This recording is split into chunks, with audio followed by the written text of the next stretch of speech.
You decided to learn. You decided to learn in a heartbeat. उठ जाग मुसाफिर भोर भयो, अब रैन कहाँ सो सोवत है। जो सोवत है सो खोवत है, जो जागत है सो पावत है।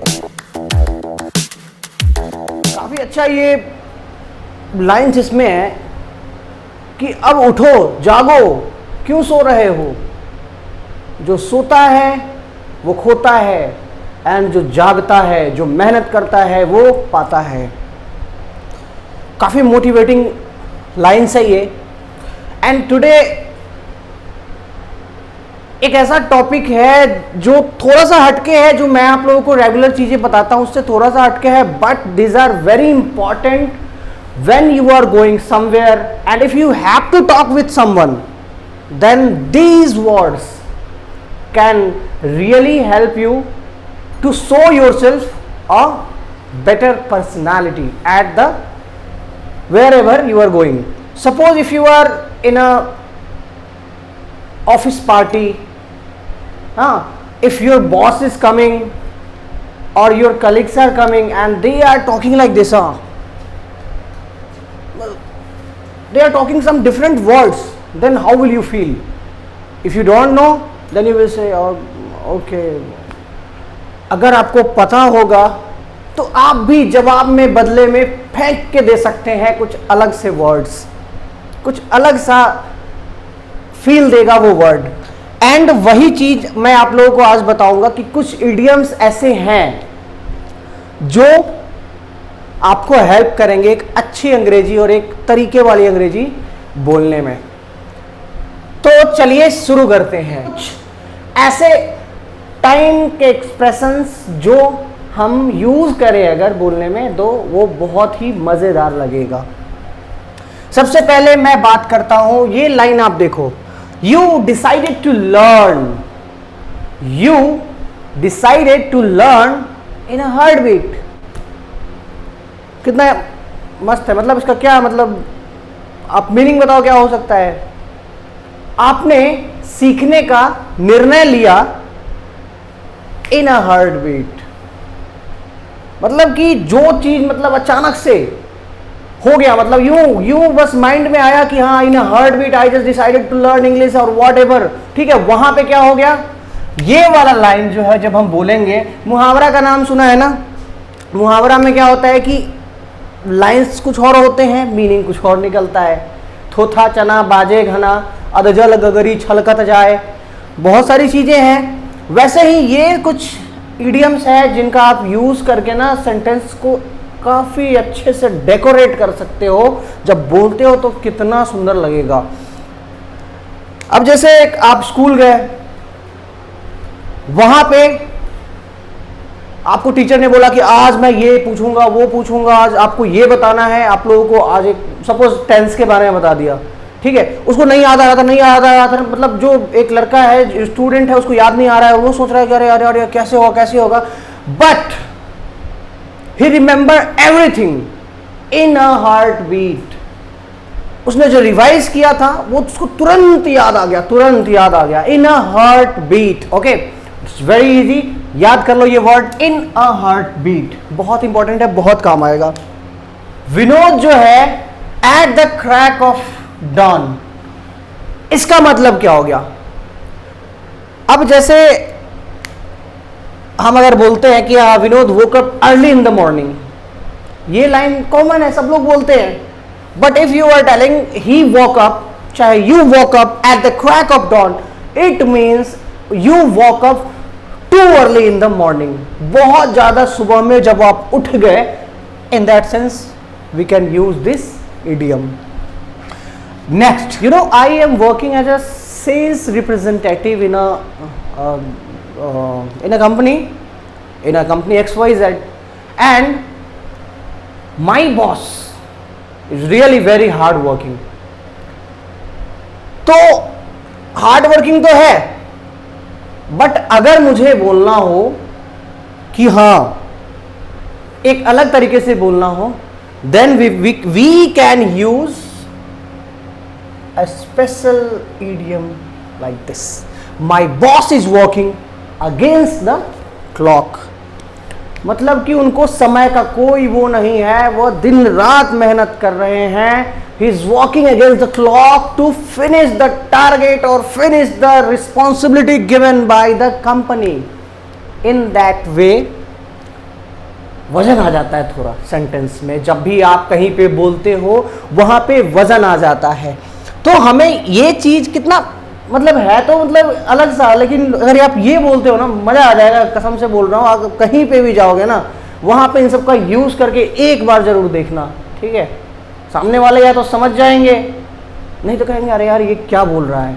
फिर उस चीज पे जब चर्चा होगी ना तो मजा आ जाएगा कि हाँ ये लाइन्स, क्या लाइन बोला है आपने. मैं भी इसी तरीके से एक और इडियम आप देखो यहाँ पे, around the clock. That restaurant delivers the pizza around the clock. वो 24 घंटा खुला है, लेकिन वो 24 घंटे क्या करता है, किसी भी समय अराउंड द क्लॉक. घड़ी है ये मतलब ये 12 घंटे हैं, आप किसी भी समय आप उठा के ले लो, वो पिज्जा डिलीवर करता है. That restaurant delivers pizza around the clock. Very nice. ये भी बड़ा अच्छा है. जैसे एक गाना भी है ना, तुमने बुलाया और हम चले आए. मुझे नहीं आता है बट ये वाला गाना है. मतलब जिस समय बुलाया around the clock, he is ready around the clock. वो कभी भी आ जाएगा. मतलब आप बुला के तो देखो एक बार. हाँ, not only in the case of pizza और whatever, you can use it anywhere according to the scene situation. Okay, they are signing the deal as we speak. मतलब क्या हुआ, एज वी स्पीक. ये भी एक बड़ा अच्छा सा लाइन है. जैसे अगर आप कुछ कर रहे हो एंड आपके मतलब सडन, जैसे आप कुछ बातें कर रहे हो, if you are suppose if you are talking with someone, हाँ talking, I am talking with XYZ, हाँ हेलो हाउ आर यू. अब इसी समय बात करते करते क्या हो रहा है कि थर्ड पर्सन यानी दूसरा आदमी क्या कर रहा है कि हाँ मतलब वो अपना काम खत्म, वो डील साइन कर दिया उसने, हम बात कर रहे हैं. मतलब जैसे ही मैं बात कर रहा हूँ, इसी दरमियान जो है बात करते करते उसी दरमियान वो काम हो रहा है. तो जैसे कोई काम हम बोलेंगे कि हाँ वो ये काम तो चुटकियों में कर लिया, उसने ये काम चुटकियों में कर लिया, उसको हम बोल देंगे कि he has done this work as we speak. ठीक है, मतलब हम कुछ बात कर रहे हैं एकदम सडन मतलब कि एकदम जल्दी में जो चीज हो रही है, जैसे हम बात करते करते ना काम खत्म उधर. ठीक है, एज वी स्पीक. उसी तरीके से एक दूसरा लाइन ले लो. दूसरा इडियम क्या है, at the 11th hour. Very important. 11वें घंटे में नहीं, इसको हम उस सेंस में यूज करेंगे जब आपको असाइन किया गया हो किसी टास्क के लिए कि हाँ you have to complete that, and उस डेडलाइन से जस्ट पहले आपने उस काम को कंप्लीट कर लिया. Then we can say that you have finished your job at the 11th hour. You had done this at the 11th hour. ठीक है, you finished the task at the 11th hour. Crystal clear, समझ में आया? Okay. Now, ahead of time. Ahead of time. What does this mean? Mr. Aswani is always ahead of time. समझ में आया meaning? जैसे आपको कोई टास्क दिया गया है, you have to complete it by 30th July, 30th June, whatever, एक डेडलाइन दिया गया, एक डेट दिया गया, बट आप जो हो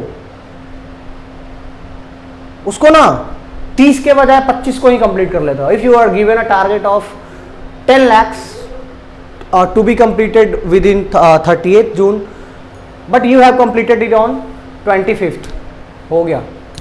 You are always ahead of time, man. You are great. Boss तो आपको ऐसे पीठ थपथपा के बोलेंगे अरे वाह मजा आ गया भाई. तो उसी तरीके से mister Ashwani is always ahead of time.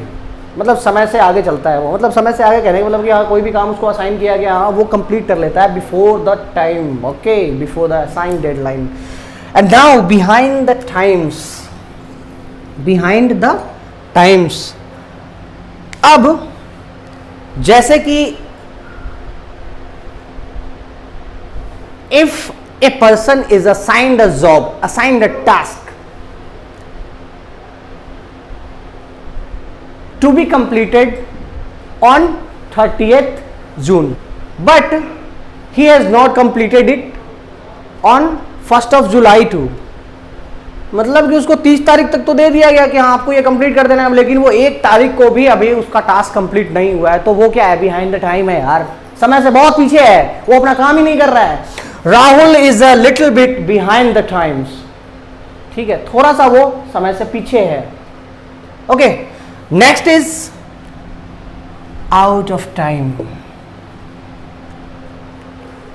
Out of time, out of money, out of something, हाँ, the store is out of biscuits, whatever. Mister Kapoor is running out of time, मतलब मिस्टर कपूर दौड़ रहे हैं ऐसा नहीं होगा, mister Kapoor is running out of time. Running out of time कहने का मतलब हो गया कि हाँ ही हैज़ लेस टाइम, उनके पास ज़्यादा समय नहीं है, वो समय भाग रहा है उनका, उनको जो है कंप्लीट करना होगा जल्दी, because he is running out of time. Mister Kapoor is running out of time, you can use it, okay, जहां पे भी सिचुएशन लगे you can use it. Same like that Thalaiva, you know Thalaiva, हमारे मशहूर एक्टर, मैं बहुत रेस्पेक्ट करता हूं उनकी, and that is Rajinikanth. Mister Rajinikanth arrived just in time, moment पे वो पहुंच जाते हैं, जैसे ही मतलब गेट क्लोज होने वाला था सब लोग घुस गए थे अंदर, बोर्डिंग करके सब लोग अंदर चले गए, बाकी थोड़ी देर में ना वो आते हैं, तो उस कंडीशन में हम क्या बोलेंगे, mister Rajinikanth has arrived just in time, एकदम उस समय पे पहुंच गया ना कि हाँ बस हो गया, नहीं तो कहानी खत्म था, जस्ट इन टाइम। हाँ, स्कूल में जैसे बेल बजने वाली है, 9:15 में बेल लगेगा असेंबली के लिए, और 9:14 और 22 सेकेंड में ना आप पहुंच गए, दौड़ के एकदम गिरते पड़ते किसी तरह से पहुंच जाना है, तो हम क्या बोलेंगे, I have arrived the school just in time, okay. तो काफी यूजफुल है ये इडियम्स जो है, ये कुछ टाइम एक्सप्रेशंस है, बहुत ज्यादा यूजफुल है, आप लोगों को मजा आएगा, इनका यूज करिए, और जरूरी नहीं है कि इसको याद करना है, चाहे वो करना है, आप एक बार में वीडियो में नहीं समझ में आया ना, बार बार इसको देखो आप, और जब ये देखोगे आप ये वर्ड्स को ना रेगुलर यूज करना सीखो, जब आप रेगुलर अपने हैबिट्स में यूज करने लगोगे ना, then you will feel that हाँ this idioms are very easy, it's very very easy, okay. और ठीक है, तो इस वीडियो में इतना ही, एंड वीडियो अच्छा लगा हो तो please do like this video and subscribe my channel. ये सब बोलते हैं, but again I am also telling you to please subscribe my channel and share it to your near and dear ones, okay. And जाते जाते याद रखना, चलो धन्यवाद।